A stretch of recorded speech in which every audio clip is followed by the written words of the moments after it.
zangu, ongeeni tukemee hili swala. Sio muda kunyamaza. Huu ni muda wa ukombozi. Simba yenu inadhalilishwa. Pole sana bwana. Simba inadhalilishwa.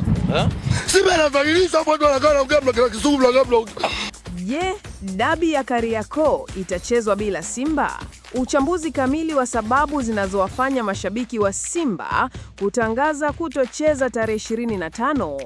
Ligi Kuu Tanzania imeingia katika kipindi cha sintofahamu, huku mechi ya watani wa jadi Simba na Yanga iliyopangwa kuchezwa tarehe 25 ikikumbwa na presha kubwa kutoka kwa mashabiki na baadhi ya viongozi wa Simba.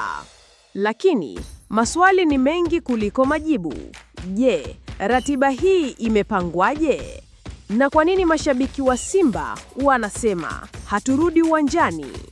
Moja ya hoja nzito ya mashabiki wa Simba ni kuwa ratiba ya mechi dhidi ya Yanga ilipangwa na viongozi wa bodi ya ligi na TFF ambao sasa wamejiondoa madarakani. Swali lao kuu, je, kama walijua wanaondoka, kwa nini wapange ratiba kubwa kama ya dabi? Je, walitaka kuacha mtego? Wapo wanaosema viongozi hao waliotangaza kujiuzulu walishajua kuna mkanganyiko mbele, hivyo wakaacha mgogoro ili watu wao wa ndani waendelee kuishika ligi kwa njia zisizo wazi.